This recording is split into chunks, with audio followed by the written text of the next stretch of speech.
Selamat datang di Fitpod, video podcast ala Lukman Yesenet. Ya, sudah masuk di episode kedua. Episode pertama gue bikin di tahun yang lalu, 1 tahun yang lalu ya. Gila, gue bikin antara episode gitu kan, selisihnya 1 tahun ya. Gak kayak podcaster yang lain gitu. Selisihnya mungkin cuman berapa sih, cuman 1 minggu 2 minggu doang. Ini 1 tahun. Ya bagaimana ya, karena membagi waktu itu sulit, men. Bagi waktu untuk untuk kuliah lah, untuk live stream lah, untuk konten di YouTube, konten di TikTok dan yang lain-lainnya. Apalagi gue sekarang fokusin ke TikTok sih, karena menurut gue TikTok adalah salah satu platform yang menurut gue cukup nyaman untuk berkreasi, untuk berinovasi gitu kan. Tapi walaupun begitu, gue gak melupakan konten-konten yang dulu gue bikin dan menjadi salah satu tantangan buat gue ya, untuk mencoba berkreasi di era digital sekarang ini. Dan ya, gue lanjutin podcast ini. Dan buat teman-teman semua, podcast ini bisa kalian dengarkan di layanan audio streaming seperti di Spotify, Apple Podcast atau Google Podcast. Kalau kalian lebih terbiasa di YouTube, ya ini juga bisa kalian dengarkan di YouTube. Dan gak ada video sama sekali, jadi cuma audio doang. Jadi kamu bisa dengarkan podcast ini kapanpun kamu mau, tanpa perlu ngelihat videonya sama sekali gitu ya. Dan kita di episode kedua ngapain nih? Oh ya, podcast ini gue rekam di tanggal 15 Oktober 2021. Berarti 3 hari lagi atau 3 hari ke depan itu adalah menjadi hari bersejarah untuk Lukman Yesenet, karena sudah ada berapa tahun? 6 tahun 6 tahun Lukman Yesenet hadir di dunia media sosial, internet kita begitu. Mungkin di podcast kali ini gue pengen ceritain bagaimana perjalanan gitu ya Lukman Yesenet dari awal di tahun 2015, tepat 18 Oktober 2015 sampai sekarang, yang akan menginjak usia ke-6 tahun ini. Mungkin gue akan mulai dari perumusan nama. Kenapa gue kasih nama Lukman Yesenet? Kenapa nggak yang lain gitu? Dan kenapa nama itu kayak terdengar aneh atau kayak gimana sih? Jarang banget orang menggunakan nama ini. Nah, ini gue mungkin akan sedikit ceritain. Nama Lukman Yesenet, dari kata Yesenetnya dulu ya, yang mungkin ini jadi salah satu yang dipertanyakan oleh netizen begitu. Karena kalau Lukman sendiri ya dari nama gue kan, udah tahu kan nama gue siapa ya kan. Kata Lukman itu dari nama gue, kemudian Yesenet. Nah ini Yesenet ini dari mana gitu. Ini mungkin gue agak-agak gimana ya gue ceritanya. Jadi gini, ini awal mula gue tercetus di otak tulisan atau istilah YSNET itu dari zaman gue SMP. Dulu zaman SMP itu, ya mungkin teman-teman yang pernah sekelas sama gue SMP dulu pasti tahu banget kalau gue tuh orangnya digital banget lah begitulah ya. Karena gue sosmed cukup rutin ya, gue nge-sosmed cukup rutin. Dulu tuh sering mencoba hal-hal baru gitu, dari bikin developing apps gitu. Kalau teman-teman kenal gue dari lama, dari SMP gitu, pasti kalian tahu kalau gue tuh dulu suka banget namanya developing apps atau developing aplikasi. Makanya gue belajar banyak tentang dunia pemrograman, dari bahasa pemrograman yang beragam begitu. Gue coba pelajari sampai akhirnya ada satu momen ketika gue berpikir bahwa kalau bikin aplikasi memang agak sulit untuk bisa bukan berkembang sih. Untuk orang-orang mengetahui gue tuh bikin aplikasi ini loh, ini banyak manfaatnya, lu coba deh gitu. Itu sangat sulit banget gitu. Apalagi kendalanya orang-orang itu dengan adanya aplikasi itu adalah kadang-kadang alat yang mereka gunakan untuk menikmati apps yang gue bikin itu kadang-kadang mereka gak punya gitu. Jadi menurut gue pengen mencoba hal-hal yang mungkin bisa dibilang lebih mudah untuk dijangkau gitu, lebih mudah untuk dijangkau orang-orang gitu. Dan salah satunya adalah karena gue main sosmed, maka gue pikir orang-orang akan dengan mudah menjangkau internet. Apalagi di SMP gue kan ada WiFi ID kan, Orang-orang makanya teman-teman gue kadang-kadang ada yang pulang sampai sore di SMP ya. Ada teman-teman gue yang gak ada eskul, gak ada apapun ya. Habis pelajaran sekolah selesai, mereka pada di kelas doang dan buka laptop ataupun handphone buat connect ke wifi. Karena mereka menggunakan fasilitas wifi itu untuk entah nge-game, entah nge-sosmed, entah nge-YouTube dan yang lain-lainnya. Zaman dulu tuh ya sebentaran seperti itulah. Tapi berbeda dengan gue. Kalau gue, mungkin teman-teman yang lain pada nge-sosmed dan yang lain-lainnya, kalau gue adalah mencoba mencari sesuatu hal yang baru. Salah satunya yang terjadi adalah membuat stasiun radio sendiri. Bukan stasiun radio yang kayak kita pakai pemancar, enggak. Tapi kita pakai media internet. Kalau teman-teman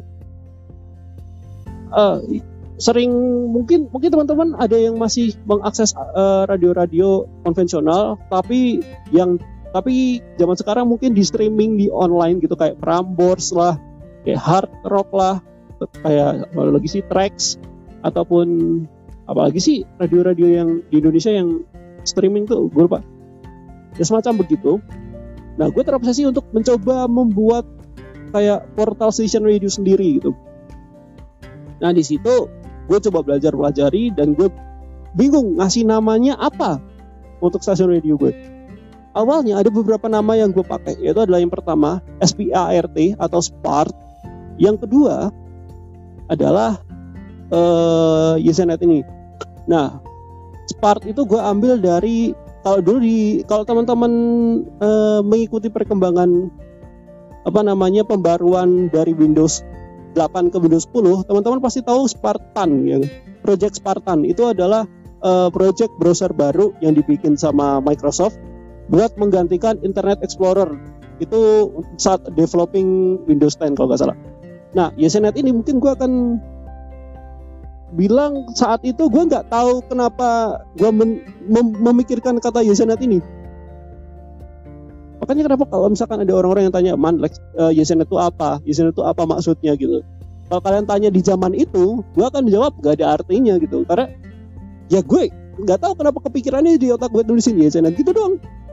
Nah, itu berlanjut, gue nggak tahu karena saking nggak nemu jawabannya, akhirnya kata itu gue pegang sampai akhirnya masuk ke SMA gitu. Nah, masa di SMA, kemudian, SMA itu tahun 2015. Nah, gue akhirnya memutuskan untuk bikin channel, ya kan, bikin channel di YouTube. Saat gue kelas 1 SMA, kemudian gue kasih nama Lukman YesNet. Entah itu juga nggak tahu gue maksud kata YesNet ini apa. Akhirnya setelah bertahun-tahun, mungkin di tahun 2019 itu berapa tahun sih? 4 tahun ya. 4 tahun berdirinya channel Lukman YesNet. Akhirnya gue menemukan bahwa YesNet itu adalah singkatan. YesNet, Y YouTube, C Channel Net Networks, YouTube Channel Networks itu. Padahal sebenarnya kalau yang sekarang ini bukan YouTube Channel Network, soalnya YouTube Channel pun cuma satu, tapi bentuknya network, tapi bukan di YouTube gitu. Jadi gue Lukman YesNet itu gak cuma di YouTube ya. Kalau misalkan teman-teman ngikutin gue, gak cuma di YouTube, tapi gue juga ada di Instagram, gue juga ada di TikTok, gue juga ada di Spotify, gue juga ada di Google Podcast, ada juga di Apple Podcast juga. Jadi YesNet itu kayak networks, tapi bukan di YouTube aja gitu, tapi di bagian dari dunia digital internet gitu. Itu ya kalau gue bilang kalau kita ngomongin tentang asal dari kata YesNet. Sekarang gue pengen ngomongin tentang bagaimana sih perjalanan Lukman YesNet dari awal sampai sekarang. Dimulai dari awal pembuatan YouTube channel. Oke. Cukup panjang nih, bisa sampai 1 jam nih gue ngomongin kayak gitu. Tapi gue coba untuk mempersingkat ya. Kalau misalkan tiba-tiba 1 jam kepas ya. Emang gue gak terlalu jago storytelling sih sebenarnya, tapi ya udahlah. Gue mulai aja ya. Lukman YesNet dibuat tanggal 18 Oktober 2015 dalam bentuk YouTube channel. Mungkin teman-teman udah tanya ke gua, kenapa lu bikin channel YouTube? Kenapa lu bikin channel YouTube? Kenapa lu bikin konten atau video terus lu upload di YouTube gitu? Nah,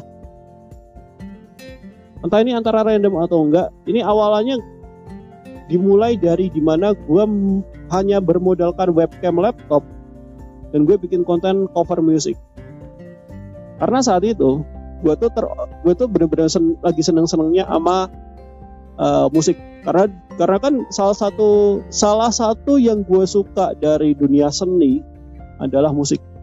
Di saat itu ya, gue belum mengenal namanya televisi, gue belum mengenal namanya film, gue belum mempelajari itu secara rinci begitu. Jadi gue saat itu lebih lebih suka atau lebih mendalami dunia musik. Walaupun sebenarnya dunia musik itu udah gue dalami dari zaman SMP bahkan. Di zaman SMP kelas 3 kan. Terus kelas 1 SMA ada pelajaran namanya seni musik, ya gue pelajari bener-bener gitu. Dan karena gue saking senengnya, gue pengen mencoba mengimplementasikan ilmu dari seni musik yang gue pelajari ke konten YouTube gue. Dengan cara ngerekam video itu ya, dengan modalkan webcam dari laptop itu. Gue rekam tuh awalnya tuh ada 3 atau 5 video sih. Gue lupa, 5 video ya dalam waktu yang sama gue ngerekam ada 5 video cover music. Hanya bermodalkan kamera dan gitar gue yang klasik banget lah itu. Kalau teman-teman ikutin gue dari lama pasti lu tahu dah. Zaman gue SMA itu gitar yang selalu gue bawa itu yang gue pakai untuk konten YouTube. Nah, awal-awalnya sebenarnya cuma ngerekam doang dan nggak ada kepikiran untuk gue upload lah di YouTube, nggak ada. Cuman akhirnya di bulan Oktober kan gue bikin channel baru dan gue langsung upload. Entah gue nggak ada kepikiran gitu, tiba-tiba gue pengen upload udah selesai. Gak ada yang lain, gak ada tujuan kayak gue pengen terkenal atau gue pengen dapat view banyak, gak ada. Awal-awal mah kayak ya ngapain ya, gue upload aja deh, coba aja kan, coba aja, mungkin aja ada yang nonton gitu. Setelah gue upload adalah beberapa gitu, mungkin batasnya tuh kalau dulu gue upload pertama kali itu ada 100, paling banyak ya 100 views. Kemudian setelah itu membuat gue kayak ya gue pengen nyoba lagi aja. Gue bikin lagi cover musik dengan format yang sama tapi dengan visual yang berbeda. Maksudnya visual yang berbeda adalah mungkin tempat shootnya gue ganti, yang tadinya cuma di pojokan pintu kemudian ke kamar yang masih ada, yang penting karena saat itu yang gue pentingkan adalah yang penting muka gue kelihatan aja. Kemudian di kamar, kemudian di ruang depan dan yang lain-lainnya gitu. Gue coba aja. Yang nonton juga lumayan kalau menurut gue ya, karena saat itu 100 tuh menurut gue lumayan banget gitu yang nonton. Menurut gue 100 tuh udah angka yang lumayan. Kemudian tepatnya 2016 Lebaran Ramadan menuju Lebaran, gue tuh kemudian melihat bahwa di YouTube tuh lagi trendingnya atau lagi nge-hype-nya itu vlogging. Akhirnya gue coba bikin konten vlog, dan vlog pertama gue itu ngomongin tentang malam takbiran daerah gue. Karena gue kalau ngomongin vlogging ya kan istilahnya kan lu misalkan punya pengalaman pengalaman sehari-hari gitu yang pengen lu bagiin ke penonton lu, ya nggak apa-apa, ya tinggal lu bikin dan lu rekam dan lu upload, udah selesai. Lu rekam, lu edit, lu upload, udah selesai. Itu karena ini ya, gue bikin konten vlog itu adalah karena bukan terinspirasi. Gue kenapa bilang terinspirasi? Bukan terinspirasi harusnya. Lebih ke bukan meniru. Karena gue suka sama nonton konten saat itu tuh kontennya Bayu Skak Daily Life ya dulu, bukan Bayu Skak yang sketsa komedi. Itu gue belum terlalu mendalami, walaupun gue suka nonton tapi gak terlalu mendalami hal itu. Tapi awal mula gue bikin konten vlog itu ya karena gue nonton kontennya Bayu Skak yang Daily Life itu, di mana Bayu Skak nge-vlogging gitu, dia lagi kemana gitu kan, mungkin di luar kota lagi ngisi seminar dan yang lain-lainnya begitu kan. Kemudian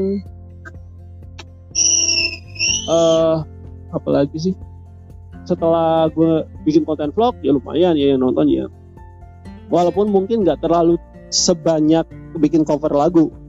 2016 gue bikin vlog sama cover lagu. Kemudian 2017 gue tuh mencoba dunia editing.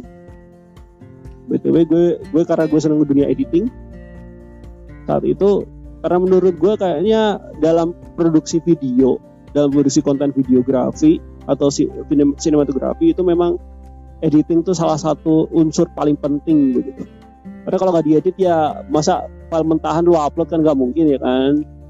Nah, makanya gue mempelajari dunia editing, dan itu pun dari platform YouTube kembali. karena saat gue lihat tuh banyak banget konten kreator yang mulai membagikan ilmu mereka tentang gimana sih ngedit konten yang ngedit video yang benar, ngasih efek dan ngasih visual efek yang wadidaw sesuai kebutuhan gitu, gue pelajari gitu.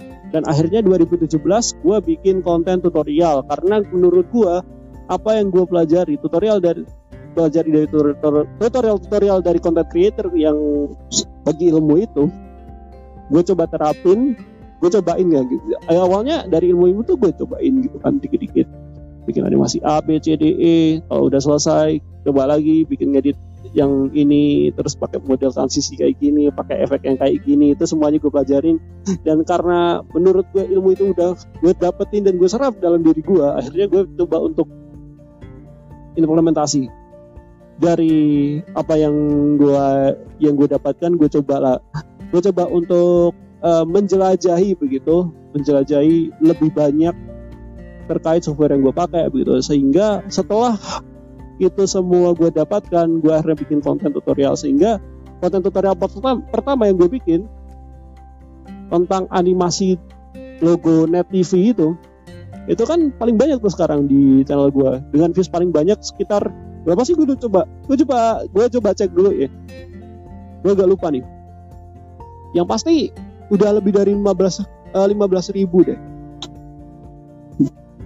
Kalau misalkan kalian tanya kenapa gue bikin tutorial bikin animasi logo Net, karena tahun 2017 yang lalu, 2017 itu lagi seneng-senengnya orang sama channel TV yang namanya Net TV. Bener loh, ini buat teman-teman semua yang lihat Net TV yang sekarang kayak apaan sih ini channel jadul ini, kok nggak sesuai seperti apa yang dibilang orang-orang, katanya ini kreatif lah, ini berbeda dari yang lainnya, kok kayak sama TV yang lain. Anda tidak tahu di tahun 2017 ke bawah Net TV itu kayak gimana. Anda coba tonton Net TV ya di tahun 2017, acara-acaranya dulu yang tayang kayak Sarasehan dan yang lain-lainnya, coba kalian tonton. Itu adalah salah satu yang membuat akhirnya orang-orang seneng sama channel Net TV gitu. Dan saat itu ketika gue bikin tutorial, makanya banyak banget yang nonton, hampir lebih dari 15.000, coba gue cek nih. 28.000 views di konten tutorial gue. Itu yang pertama, konten tutorial gue yang pertama ya. 24 tahun yang lalu. Bayangkan 28.000 view loh. Dalam waktu 4 tahun 28.000 view gue dapetin. Karena gue ngomongin tentang tutorial gimana sih bikin animasi logo Net gitu. Kemudian gue bikin serial keduanya, gue bikin bukan hanya animasi logo tapi lebih ke bumpernya dan yang lain-lainnya, gue bikin semuanya. Untungnya viewsnya bener-bener nambah banyak dan akhirnya melebarkan saya lumayan lebih tinggi lagi begitu. Kemudian setelah gue, dan selama berapa sih selama lebih dari 3 tahun atau 2 tahun ya, 2 tahun gue konsisten banget untuk bikin konten tutorial. Dan bahkan tutorialnya nggak cuma tentang dunia editing aja, tapi gimana caranya bikin efek, gimana caranya bikin efek, gimana caranya motong video dan disambungkan sehingga ntar jadi satu kesatuan yang setidaknya sesuai begitu sama yang dikonsepin. Terus gue juga di animasi pun juga sebenarnya gini, buat teman-teman yang pakai After Effects pasti tahu kalau di After Effects ada fitur namanya expression. Nah gue ajarin juga tuh gimana caranya pakai expression juga, yang dimana itu pengkodingan kan. Pengkodingan yang sebenarnya itu remeh-temeh lah istilahnya begitu. Gue ajarin yang basic-basicnya dulu, gimana caranya bikin looping, gimana caranya bikin objek bergerak tanpa henti begitu. Itu gue ajarin di tutorial itu. Jadi benar-benar lengkap banget tuh. Gak cuma dari editing video tapi juga visual effects dan yang lain-lainnya, bahkan sampai expression yang hubungannya sama coding-codingan, sama angka-angka gitu, sama kode-kode yang gitulah. Selanjutnya di tahun 2018 masih di tahun 2018 gue mencoba untuk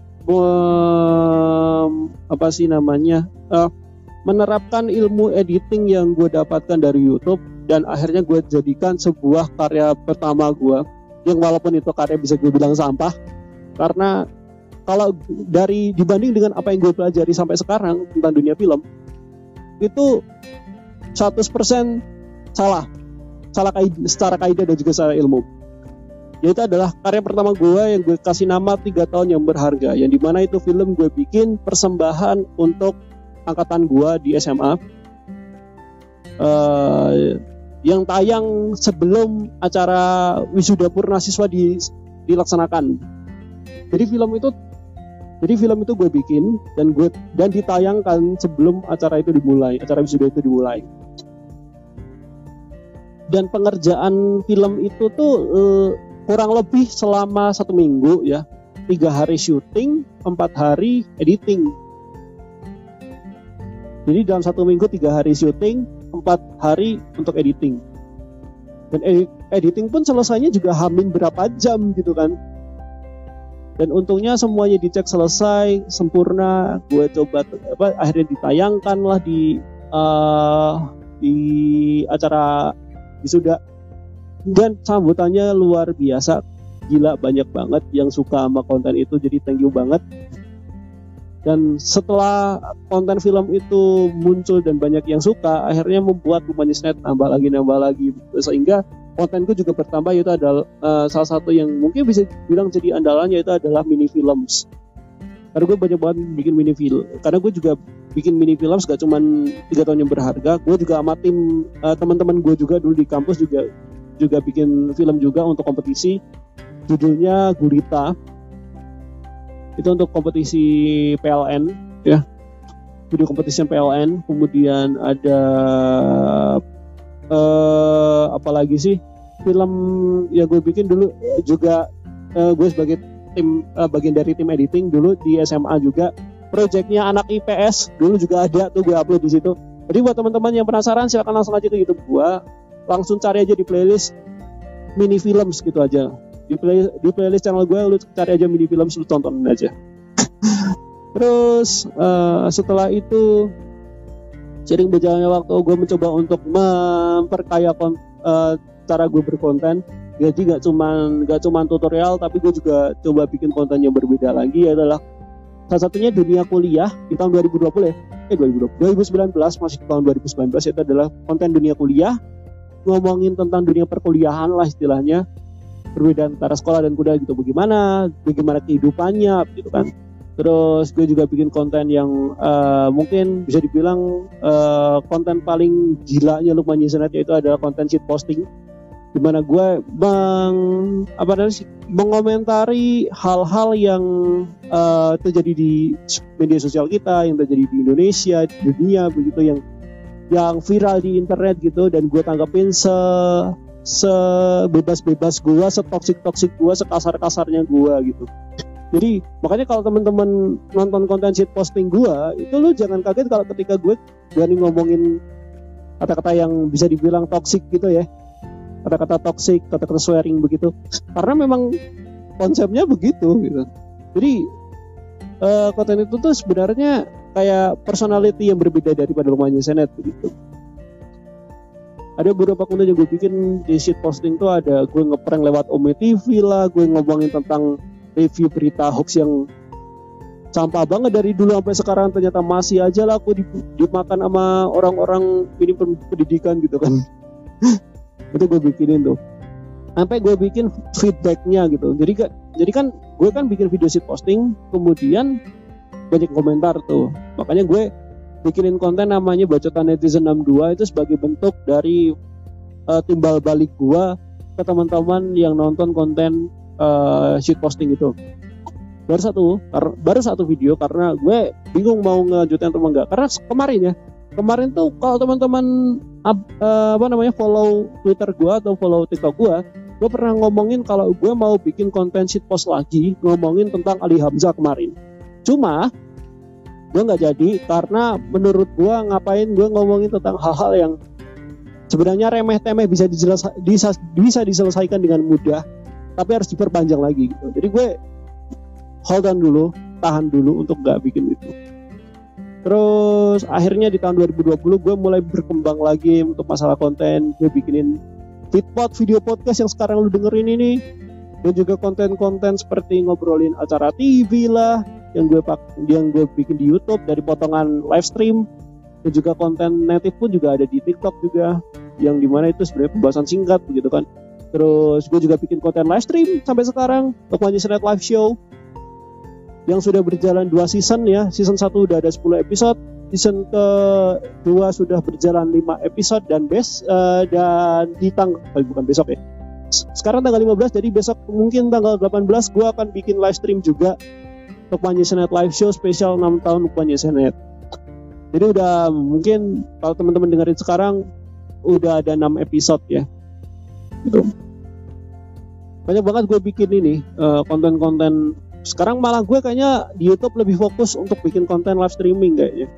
Karena entah kenapa ya, bikin konten live streaming itu yang pertama menghemat waktu dalam artian lu syuting gak perlu lagi ngedit karena pakai aplikasi switching pun sudah cukup.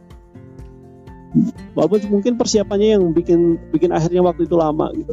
Persiapan dari audio, dari grafis, dari bahan-bahan yang bakal dipakai untuk live streaming, itu semuanya yang bikin lama gitu. Tapi gue enjoy aja sih menjalani hal itu, dan sampai sekarang pun gue juga masih enjoy, walaupun mungkin sekarang untuk waktu gue kurangin sedikit demi sedikit karena entah kenapa ya gue kayaknya sekarang lebih pengen menikmati waktu secara offline sih. Dalam artian gue pengen coba gue pengen mencoba untuk menjalani kehidupan seperti manusia biasa begitu, yang gak bergantung pada sosial media begitu. Yang tak mungkin ngembangin ngembangin passion gue di buat teman-teman yang follow TikTok gue tuh sering banget bikin konten mendadak chef. Jadi gue suka banget tuh masak-masak entahlah yang beda, yang out of the box gitu. Misalkan ya kemarin itu ada mie sehat mie hijau, itu lo tau nggak, limonilo tuh ya, gue masak pakai mie yang tidak sehat, jadi kayak mie sehat yang tidak sehat gitu kan. Gue bikin loang limonilo nangis dan yang lain-lainnya gue bikinin tuh di sana. Jadi benar-benar karena entah kenapa ya gue lebih nyaman untuk di offline sih dibanding di online. Tapi ya walaupun begitu gue punya kewajiban untuk mengembangkan channel ini biar bisa bertahan hidup begitu, gak mati suri gitu. Jadi makanya gue masih rajin konten untuk walaupun cuma live streaming, tapi gue suka aja gitu ikutin bikin konten seperti itu gitu. Dan oke. Gue lanjut lagi perkembangan Lukman Yusnet yang gak cuma di YouTube ini. Karena seperti yang mungkin lo denger ini di podcast di Spotify ataupun di Apple Music, Apple Podcast ataupun di Google Podcast. Ini menjadi salah satu bukti bahwa Lukman Yusnet itu udah mulai istilahnya mencoba dunia baru, mencoba platform baru begitu. Karena platform utamanya Lukman Yusnet kan sebenarnya adalah di YouTube. Tapi gue mencoba untuk ke platform lain karena menurut gue itu adalah salah satu tantangan yang menarik untuk dicoba begitu. Bikin podcast salah satunya, lalu juga bikin konten di TikTok juga. Bahkan gue bikin konten TikTok pun sekarang udah cukup lumayan ya kalau dibandingin YouTube. Menurut gue TikTok tuh salah satu platform yang menurut gue nyaman untuk berkonten dan juga berkreasi. Walaupun mungkin cuman dikasih batasan durasi 1 menit dan maksimal 3 menit, tapi menurut gue dengan batasan itu membuat gue akhirnya kayaknya gue bisa mencoba untuk berkarya, berinovasi, berkreasi begitu untuk menciptakan konten yang setidaknya walaupun waktunya singkat orang-orang akhirnya suka gitu. Karena gini, gue tuh selalu memegang teguh kalimat ataupun kata yang disampaikan sama salah satu idola gue di dunia industri kreatif, yaitu Mas Tama, Wisnu Tama ya, mantan CEO-nya Net. Beliau pernah bilang begini, kreativitas dan inovasi itu biasanya tercipta di masa atau di kondisi yang tidak diinginkan. Dalam artian lo bisa berkreasi, lo bisa berinovasi dalam kondisi dan situasi yang mungkin tidak mengenakan buat lo untuk bikin kreasi seperti itu, kreasi atau inovasi tadi. Misalkan contoh begini, gue yang biasanya ngonten di YouTube ngomongin tentang isu sosial lah, ngomongin tentang isu yang hal-hal yang terjadi di Indonesia dan di dunia yang akhirnya viral di media sosial. Gue yang sering banget bikin konten tentang tutorial, gue yang sering bikin konten tentang dunia TV di Indonesia. Itu gue coba untuk yang biasanya di YouTube itu durasinya bisa sampai 1 jam 2 jam. Akhirnya gue coba untuk membuatnya menjadi lebih singkat ketika gue main di TikTok begitu. Dan alhasil lo bisa lihat sendiri, sebenarnya gue di TikTok udah punya 2 akun. Ada akun utama Hanafi Lukman, dan akun second account gue yaitu Hanafi_Lukman, yang dimana kontennya hampir sama begitu. Dan sekarang nih, mungkin gue ceritain yang dari TikTok dulu ya. Mungkin selanjutnya gue ngomongin yang di TikTok. Gue tuh sampai ada 2 akun TikTok. Yang pertama akun Hanafi Lukman yang gue bikin di bulan November 2020 yang lalu. Jadi mungkin sekarang udah mau hampir 1 tahun ya. 1 tahun, ini masih 1 tahun kurang. Itu akun gue bikin, dan gue coba-coba untuk bikin konten yang masih hanya bermodal 2 dan stitch doang. Tapi setelah itu mencoba untuk bikin konten yang tanpa mengandalkan stitch ataupun duet begitu. Dan akhirnya ya gue coba dan berhasil. Ada beberapa konten gue yang dimana viewsnya juga cukup banyak. Ada juga beberapa konten yang sempat jadi kontroversi juga, karena ya entah kenapa, mungkin kesalahan dari gue sendiri atau kesalahan dari orang-orang yang nonton tiba-tiba nggak teliti. Biasanya sih banyaknya seperti yang nggak teliti itu sih. Terus juga gue bikin konten yang ada juga konten yang mengajak orang untuk saling peduli sama satu sama lain gitu. Banyak banget. Dan akhirnya sampai di bulan Oktober 2021 ini, hampir 1 tahun, akun Hanafi Lukman ini udah dapat followers lebih dari, walaupun sebenarnya kalau misalkan menurut orang-orang ini masih dikit, tapi menurut gue juga cukup lumayan sih. Sekitar 3.396. Lumayan gak tuh? Dalam waktu 1 tahun, follower gue 3.396. Menurut gue itu udah sangat wajar, dan menurut gue itu udah lumayan banget. Sampai akhirnya, karena sebenarnya gini, gue bikin akun kedua, alasannya adalah karena akun pertama, si Hanafi Lukman ini udah berpotensi untuk hilang atau di-ban. Karena beberapa kali dapat community guideline yang dimana itu sebenarnya salah sasaran. Gue nggak melakukan pelanggaran, tapi tiba-tiba dikasih pelanggaran, anjing, sumpah TikTok gue nggak tahu ya, ini sistemnya kenapa gitu TikTok. Gue bikin konten seaman itu, tapi dianggapnya melanggar. Itu sering banget, dan bahkan sekarang udah masa-masa kritisnya. Kalau misalkan gue kena violation lagi, ya udah hilang tuh akun utama. Akhirnya gue bikin akun kedua, Hanafi_Lukman.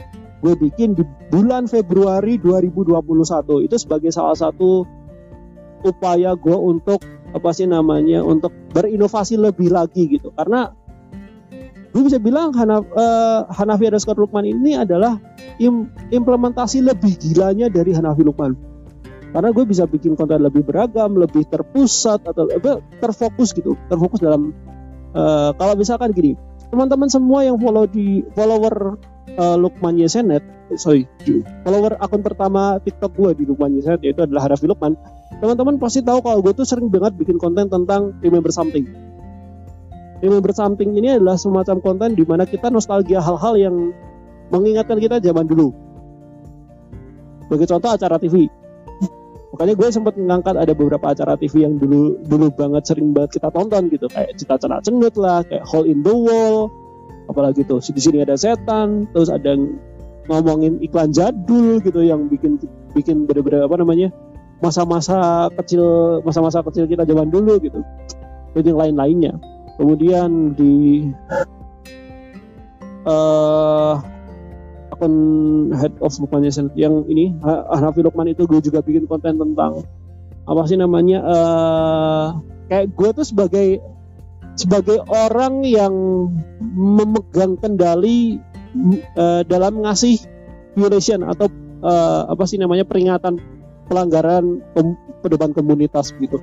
Jadi kalau jadi semacam gini deh, ada video nih lewat nih, ada unsur-unsur mungkin melanggar community guideline. Sebagai contoh, bikin konten nari-nari, tapi aurat tuh kelihatan nih,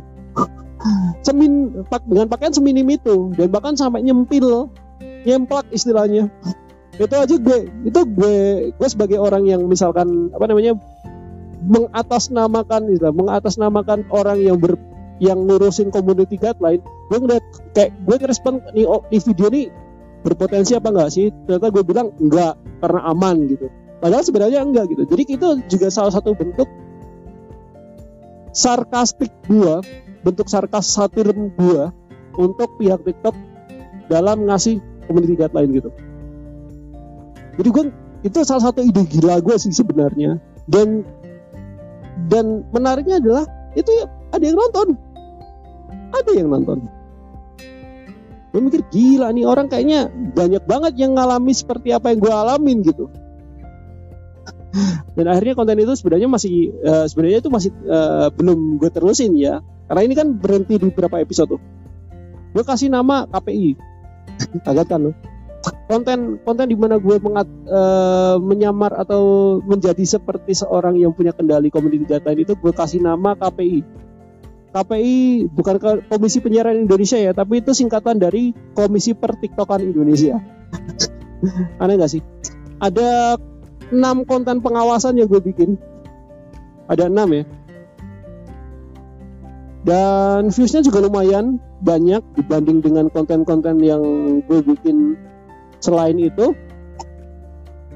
Kemudian setidaknya yang dikenal di akun pertama itu seperti itu. Kemudian akun kedua gue mulai bikin yang lebih beragam. Gue bikin konten native, ngobrolin acara TV yang harusnya di YouTube, tapi gue alihkan ke TikTok karena lebih nyaman dan lebih singkat, bisa dibikin lebih singkat. Kemudian gue bikin konten after I watch this TV program, di mana gue nge-review program TV secara first impression ataupun setelah nonton beberapa bulan begitu. Selain itu gue juga bikin konten apa sih namanya, ada mendadak chef yang tadi gue omongin. Terus gue bikin konten apa sih, banyak banget nih, spontan uhuy ya.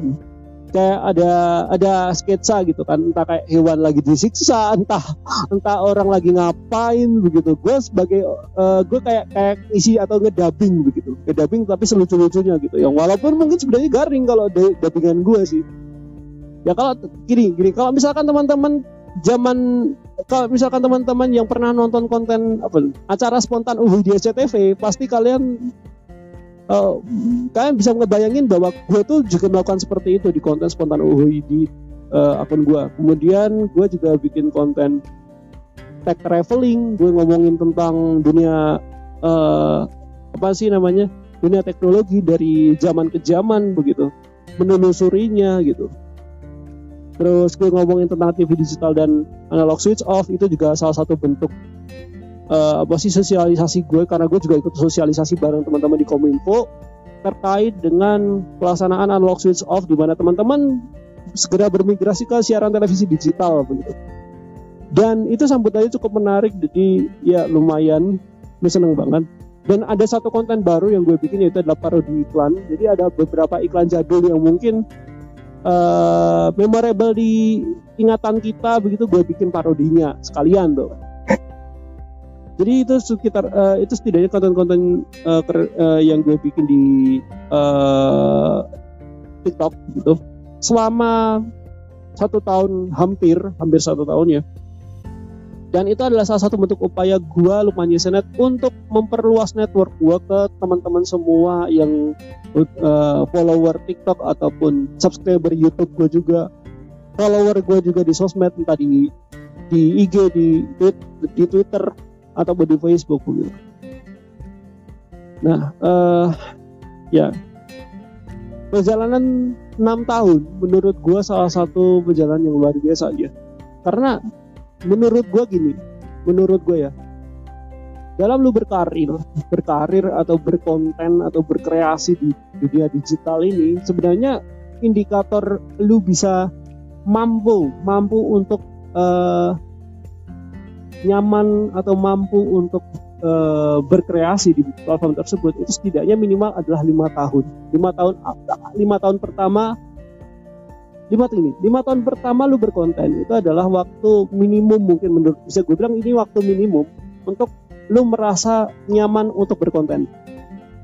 Misalkan begini, gue di YouTube udah di tahun ini kita udah 6 tahun, berarti gue udah merasa nyaman untuk berkonten di YouTube dan benar-benar matang dan benar-benar siap gue untuk menghadapi lebih berat lagi, menghadapi situasi yang lebih berat lagi di YouTube ke depannya begitu. Dan menurut gue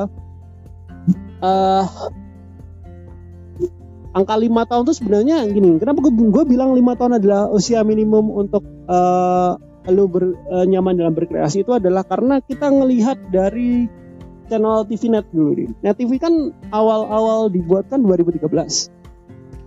Sempat kemudian di tahun 2019 itu udah mulai ada goncangan ataupun goncangan cobaan yang dihadapi begitu, yang dihadapi sama perusahaan itu ya. Net yang kita tahu selama 5 tahun pertama itu benar-benar gila, extraordinary thing. Itu ada sebuah extraordinary things yang menurut gue salah satu hal yang keren banget menurut gue, inovasi yang benar-benar keren banget. Tiba-tiba di 1 tahun setelahnya, di tahun 2019, selama 1 tahun setelah akhirnya 5 tahun berkarya di industri televisi, mulai mengalami penurunan.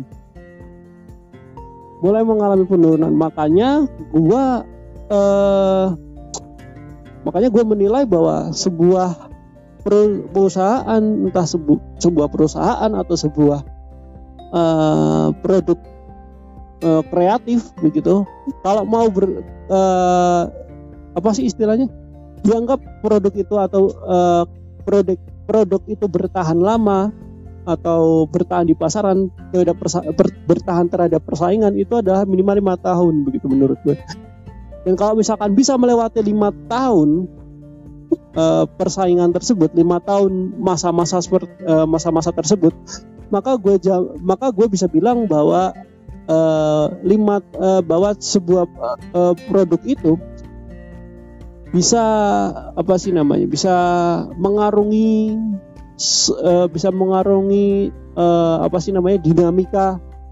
dinamika yang terjadi gitu.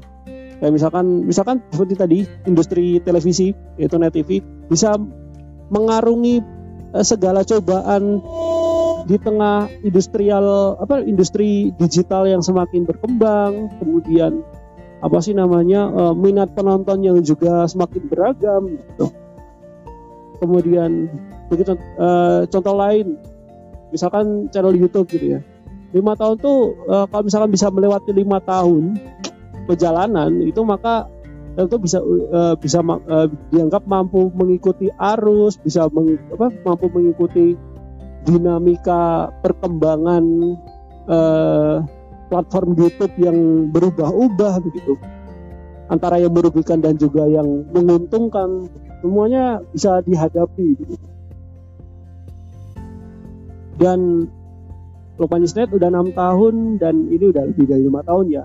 Menurut gue ini adalah salah satu pencapaian yang luar biasa, karena jujur aja gini, sebenarnya kalau gue boleh curhat ya, Kalau gue boleh curhat ya, kalau misalkan ini kayak industri TV, kayaknya ini ratingnya bakal naik sih.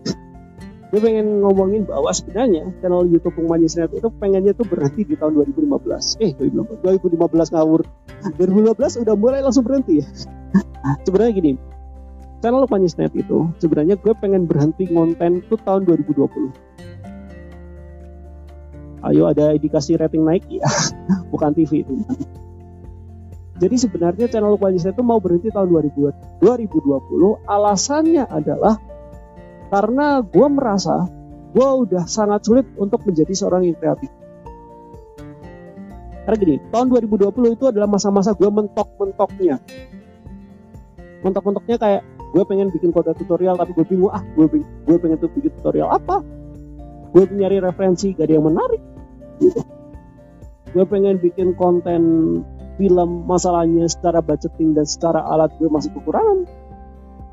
Gue butuh talentnya pun juga belum tentu mau gitu. Jadi gue mentok di situ gitu. Terus ada indikasi yang lain juga yang membuat gue akhirnya sebenarnya gue punya rencana untuk berhenti konten di YouTube, yaitu adalah terkait dengan, lo tau gak sih syarat AdSense? Sebenarnya ini bodoh banget sih kalau misalkan gue berhenti gara-gara gue YouTube 5 tahun gak dapet AdSense gitu ya. Lo tau kan AdSense syaratnya kan 4.000 jam watch time, terus subscriber 1.000. Dan di saat itu gue mikir subscriber gue dari dulu sampai sekarang cuma mentok 420-an. Mentoknya 420-an. Gimana gue bisa dapat 1.000? Sedangkan watch time gue yang tadinya bisa sampai 800 jam watch time tiba-tiba tiap tahun turun. Ya itu sih sebenarnya dari cara baca gue juga sih yang salah juga. Kan dari situ kan gue belajar bahwa walaupun mungkin secara demografik atau yang syarat untuk bisa dimonet itu memang semakin lama semakin sulit, tapi akhirnya gue disadarkan bahwa quote yang tadi, yang quote dari Mas Tama itu, yang bilang bahwa kreativitas itu muncul ketika ada di situasi yang tidak mengenakan. Maka gue berpikir ulang kembali bahwa setidaknya kalau gue masih bisa mempertahankan channel YouTube ini sampai beberapa tahun ke depan, dengan gue harus berkreasi lebih gila lagi, maka peluang untuk gue naik juga akan semakin besar juga. Makanya gue masih lanjut tuh sampai sekarang. Gue masih lanjut untuk bikin konten yang lebih berbeda lagi, lebih out of the box lagi. Sampai sekarang konten gue mulai beragam dan mulai disukai juga, terutama konten live stream yang gue bikin dari 1 tahun yang lalu sampai sekarang ternyata masih ada juga yang suka. Jadi menurut gue ya, sepertinya jalan gue untuk berhenti bukan di tahun itu. Gue masih punya kesempatan untuk mencoba untuk berkreasi lagi. Jadi ya udah, gue mencoba lebih gila lagi, mencoba lebih lebih kreatif lagi, sehingga akhirnya bisa jadi seperti sekarang. Gila ya, ngomongin kayak gini udah hampir mau 1 jam ya. Udah 3/4 jam lebih gitu. Teman-teman kayak gini. Tapi entah ini yang akan masuk di podcast ataupun di podcast audio streaming ataupun di YouTube akan berapa menit. Tapi yang pasti semuanya udah gue ceritain ke lu semua. Sekali lagi, harapan gue Manjisnet di tahun ke-6 adalah semoga bisa tetap menghasilkan konten yang bermanfaat lah, istilahnya bermanfaat, setidaknya mengandung value yang bisa diambil gitu buat teman-teman yang memang udah ngikutin dari awal sampai akhir, dari awal channel ini jadi sampai akhir nanti ya, kemudian bisa tetap kreatif begitu teman nanti, karena jujur aja di beberapa tahun terakhir ini memang lagi mentok telepon Hanafi. Bukan Hanafi udah bisa lebih kreatif lagi loh. Di berbagai platform, mau di YouTube loh, mau di YouTube, mau di podcast, mau di TikTok, dan platform yang lain. Tidaknya lu jangan mentok lah untuk masalah kreativitas. Lu mesti ingat kata-katanya Mas Tama tadi dan lu pegang sampai akhir ya. Terus selalu berpikir positif bahwa mungkin kesuksesan memang lambat untuk lu dapatkan karena lu tidak mengikuti arus. Tapi percaya aja suatu saat nanti orang-orang akan melihat lu sebagai melihat konten lu sebagai yang berbeda dibanding di pasaran, sehingga orang-orang mulai tertarik sama lu karena konten lu beda. Dan itu thank you banget. Gue akhirnya nyempetin waktu untuk podcast karena kemarin sebenarnya udah take, tapi menurut gue ada beberapa hal yang mesti diperbaiki dari narasi yang gue bawa. Dan akhirnya gue take lagi tanggal 15 Oktober. Sebenarnya ya untuk podcast ini gue udah take dari 2 minggu yang lalu, tapi gue belum sempat ngedit juga karena memang kepikiran dari kesalahan itu yang terjadi. Dan akhirnya gue rekam lagi, dan semoga ini adalah yang final, jangan sampai gue ngerekam lagi. Oke, mungkin itu aja untuk hari ini. Thank you banget untuk kalian yang nonton. Buat kalian yang dengerin ini di audio streaming podcast, audio streaming service, kalian bisa langsung follow, ikuti konten-konten baru gua, dapetin notifikasinya juga ketika kalian follow. Lalu untuk kalian yang dengerin di YouTube, jangan lupa subscribe juga. Jangan lupa juga untuk aktifin loncengnya. Kalau misalkan gue ada konten live streaming, lu bisa nonton juga gitu. Follow sosial media gue juga. Kalau misalkan lu pengen dapat info updatean baru tentang channel ini, tentang podcast ini, ataupun tentang konten-konten baru ini ya.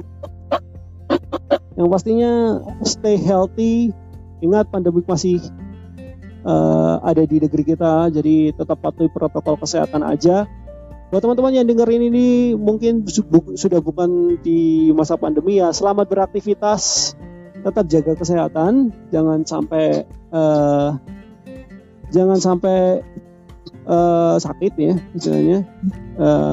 Tetap semangat, tetap stay happy, jangan terlalu banyak jangan terlalu banyak berpikir, ntar stres ya. Nah, pastinya tetap jaga imun tubuh, tetap fit, jaga mental tetap fit juga. Selamat beraktivitas kembali. Kita ketemu lagi di episode selanjutnya dari Fitpod, video podcast kalau lupa di Sampai jumpa.